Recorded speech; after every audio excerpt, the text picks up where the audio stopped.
महापुरुष योगीराज श्यामाचरण लाहिड़ी महाशय के जीवन पर लिखी एक किताब है। आज हम इसमें जानेंगे कि कैसे श्यामाचरण लाहिड़ी महाशय का विवाह होता है और उनकी कॉलेज की पढ़ाई किस प्रकार से चलती है। कॉलेज में अध्ययन के दौरान ही 17 वर्ष की उम्र में इनकी शादी हो जाती है। उस समय जिन समस्त बंगाली परिवारों ने काशी में अपना निवास स्थान बना लिया था, उनमें गौर मोहन की तरह ही हावड़ा जिले के बेलूर अंचल से आगत पंडित देवनारायण सान्याल वाचस्पति भी थे। वे एक निष्ठावान ब्राह्मण थे और काशी के पंडितों में उनकी अच्छी ख्याति थी और प्रतिष्ठा भी थी। गौर मोहन के साथ उनकी काफी अंतरंगता थी। दोनों ही अच्छे दोस्त थे। सुना जाता है कि तैलंग स्वामी केवल निष्ठावान ब्राह्मण सान्याल के घर की ही दीक्षा और भिक्षा ग्रहण करते थे। वाचस्पति जी गौर मोहन के मकान के निकट ही खालिसपुरा मोहल्ले में रहते थे। निकटता के कारण ही वे बीच बीच में गौर मोहन के घर आया करते और आपस में शास्त्र चर्चा और आलोचना प्रत्यालोचना का क्रम चलता रहता। वाचस्पति की पत्नी का देहांत हो चुका था। वे स्वयं 3 लड़कों और एकमात्र छोटी लड़की काशी मणि की देख रेख में व्यस्त रहते थे। काशी मणि पिता के साथ गौर मोहन के घर आती और वहीं खेलती। घर की महिलाएं उससे मजाक में कहती, तुम किससे शादी करोगी? तब वह छोटी बच्ची सौम्य और सुंदर श्यामाचरण की ओर उंगली उठाकर दिखा देती। संयोग से इसी नववर्षीय श्यामवर्णा काशी मणि के साथ श्यामाचरण का विवाह संस्कार संपन्न हो जाता है। श्यामाचरण का स्वास्थ्य काफी अच्छा था। व्यायाम के साथ वे तैरने में भी निपुण थे। प्रारंभ से ही परिश्रमी एवं गंभीर प्रकृति के थे। वे समवयस्कों के साथ कभी भी बेकार गपशप में अपना समय नहीं गंवाते थे। वे कभी भी किसी अनुचित या अन्यायपूर्ण कार्य की ओर प्रवृत्त नहीं होते थे। हर मामले में विवेक से काम लेते थे। यहाँ तक कि खाना भी न मिलने पर मांग कर नहीं खाते थे। 23 साल की उम्र में उन्होंने सरकारी नौकरी कर ली। वे गाजीपुर में public works department military engineering works के अंतर्गत क्लर्क के रूप में भर्ती हो गए। उस समय सेना में रसद पहुंचाना और सड़क इत्यादि का निर्माण करना इस विभाग का मुख्य कार्य था।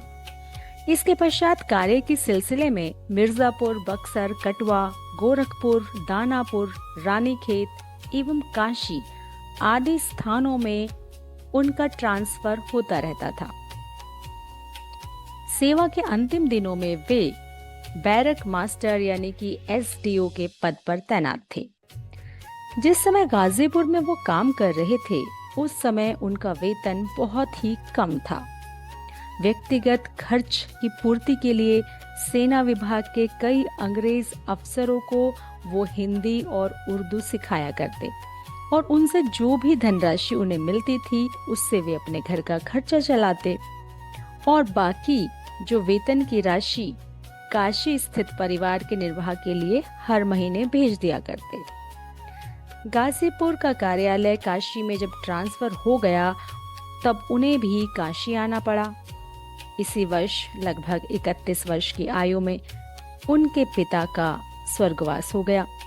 पिता की मृत्यु के बाद परिवार में एक कलह का वातावरण आरंभ हो गया।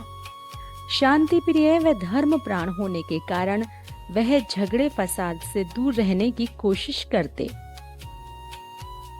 भविष्य में जिस उद्देश्य की पूर्ति होने वाली है, हालांकि अब तक उन्हें इस कार्य का कोई भी संकेत या आभास नहीं है, फिर भी उसके प्रकाश में पहले से ही निर्धारित कमे संस्कार उन्हें शांति प्रियता की ओर आकर्षित करेगा, क्योंकि जो व्यक्ति शांति की वाणी सुनाने और प्रचारित करने के उद्देश्य से आया है, वह कभी भी अशांति के वातावरण में नहीं रह सकता।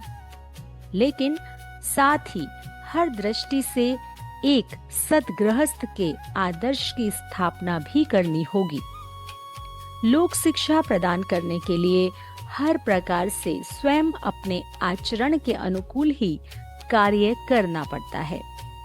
मनीषियों का आदेश है कि पहले धर्म या विचार को अपने जीवन में उतारो, फिर दूसरों के साथ वैसा आचरण करने की शिक्षा दो। श्यामाचरण के जीवन में भी सामान्य गृहस्थ लोगों के गृह कलेश की तरह ही गृह विवाद और कलह के प्रसंग उभरे थे। कुछ दिनों तक गृह संबंधी विसंगतियों के बीच रहने के बाद अंत में वे सिमन चौहट्टा में एक 2 मंजिले मकान के एक हिस्से को किराए पर लेकर वहीं सपरिवार रहने लगे। उस समय सामान्य वेतन और गृह शिक्षक का कार्य ही उनका एकमात्र सहारा था। इसी सामान्य आय के आधार पर उनकी गृहस्थी चलती। यह भी उनकी लोक शिक्षा का ही एक पक्ष है। गरीब गृहस्थ रहकर भी किस प्रकार धीरे धीरे जीवन को संगठित करके साधना की ओर अग्रसर हुआ जा सकता है, यह भी उन्होंने लोक शिक्षा के लिए एक आदर्श प्रस्तुत किया।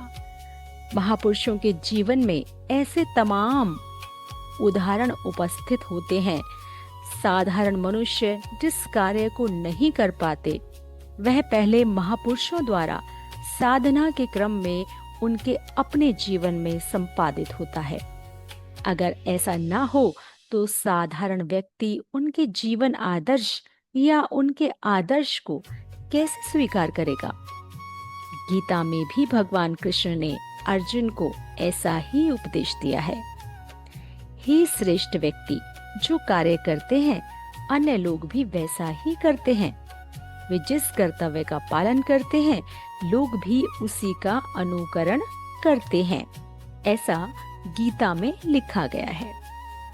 जब उनके विवाह को काफी समय बीत गया तो विवाह के दीर्घ काल पश्चात लगभग 16-17 वर्षों के बाद इसी किराए के मकान में जगन्नाथ देव की स्नान यात्रा के दिन उनके ज्येष्ठ पुत्र तिनकौड़ी लाहिड़ी का जन्म हुआ। श्यामाचरण की पत्नी काशीमणि देवी अत्यंत शांतिमय, दयामयी और सुगृहिणी थी। पति के अर्थ संकट के समय भी वे अत्यंत धैर्यपूर्वक पूरी गृहस्थी को संभाले रहती। उनकी सूझबूझ और गृह व्यवस्था की निपुणता के कारण ही सामान्य आय का कुछ हिस्सा अर्थ संचय के रूप में हो पाया और उन्होंने उसी संचित राशि से गरुड़ेश्वर में एक मकान खरीदा और वहीं रहने लगे। यहीं रथ यात्रा के दिन उनके दूसरे पुत्र दुकौड़ी लाहिड़ी का जन्म हुआ और फिर इसी मकान में बड़ी लड़की हरिमती और मझली लड़की हरि कामनी और छोटी लड़की हरि मोहिनी का जन्म हुआ। इसी मकान में श्यामाचरण का सारा शेष जीवन व्यतीत हुआ था। काशीमणि देवी कभी अपना समय बेकार नहीं गवाती थी। उनमें तनिक भी आलस्य का भाव नहीं था।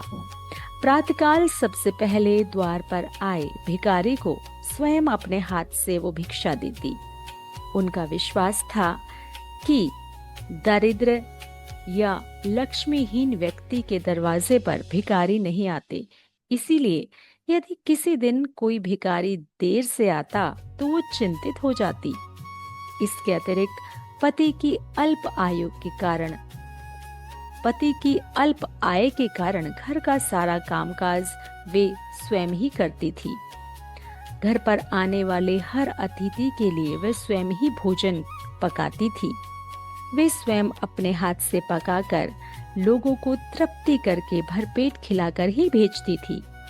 उस समय स्त्री समान कुछ ऐसा ही प्रचलन था कि तमाम औरतें लिखना पढ़ना सीखती थी, तो ऐसा माना जाता था कि यदि कोई औरत लिखना पढ़ना सीख ले तो उसको अगले जन्म में वैश्या के रूप में जन्म मिलेगा। ये रूढ़िवादी परंपराओं के कारण काशीमणि देवी शिक्षा से वंचित रही, किंतु श्यामाचरण स्वयं एक शिक्षित व्यक्ति थे, शिक्षा को अत्यंत महत्वपूर्ण मानते थे। इसलिए वे पत्नी को रात्रि में अवकाश के समय कुछ लिखना पढ़ना भी सिखाते थे।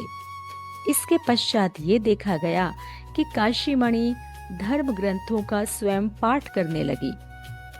इस पुण्यवती नारी ने अपने पति के द्वारा दीक्षित योग मार्ग की साधना से दीर्घ आयु प्राप्त की। वे भी साधना के उच्च स्तर तक पहुंचने में सक्षम थी। काशीमणि देवी ने प्राय 94 वर्ष की आयु में अपना परलोक गमन किया।